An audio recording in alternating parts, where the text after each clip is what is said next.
Let's take a closer look at translation and how we can apply our new knowledge of the Cartesian plane and ordered pairs to help us understand this geometric transformation even better.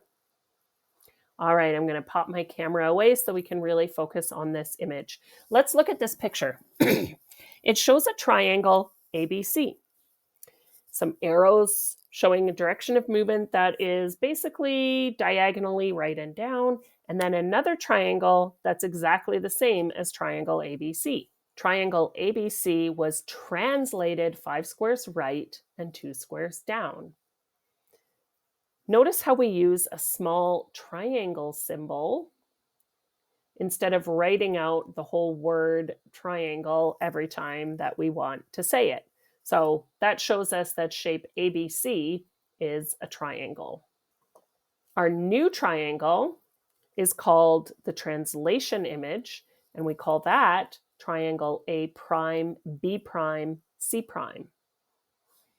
Notice this. Point A prime in that red circle is the image of point A.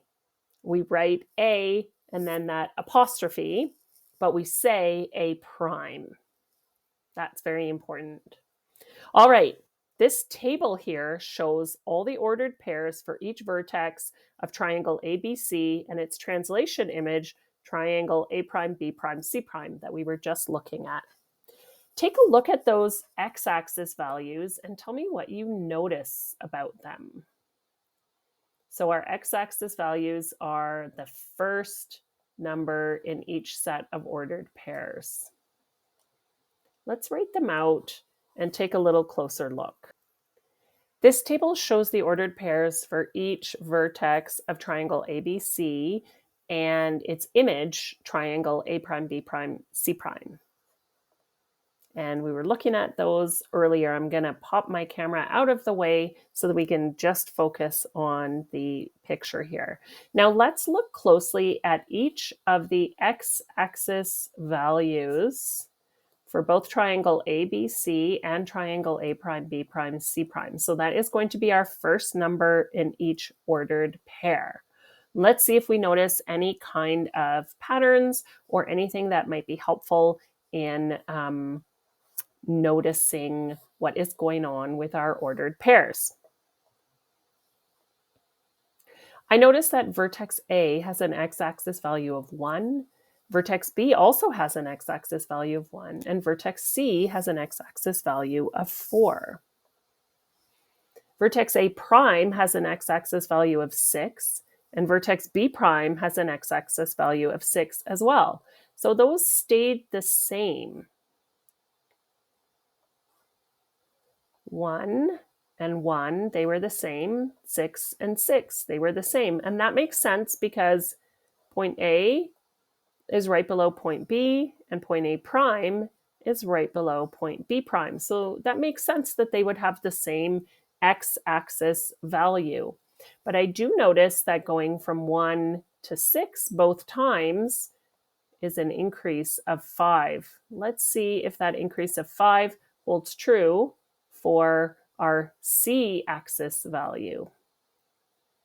And that c-axis value went to 9, which actually is an increase of 5, just like point A and B, which went from 1 to 6, both of them together. So what I noticed there is that the x-axis value for all vertices increased by 5. Now, let's focus on the y-axis values. So the second number in each ordered pair is our y-axis value. Let's focus on those guys now. Vertex A has y-axis value of 5, vertex B has a y-axis value of 9, and vertex C has a y-axis value of 7. Let's see how they change in the image.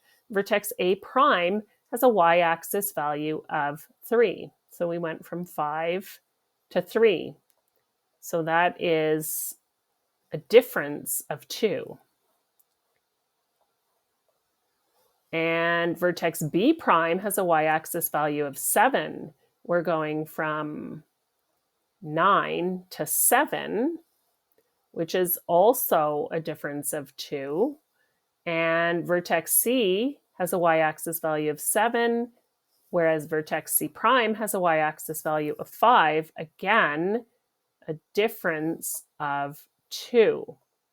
So what I noticed was that the y-axis value for all vertices decreased by 2. Now that actually makes sense because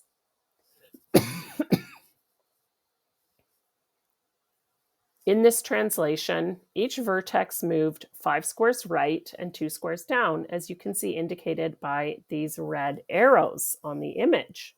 After a translation, a shape and its image still face the same way. They have the same orientation.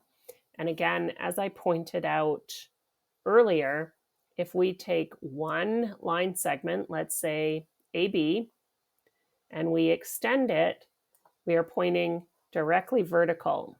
And then if we take the same line segment in the image, A prime, B prime, we see it's extending in exactly the same direction.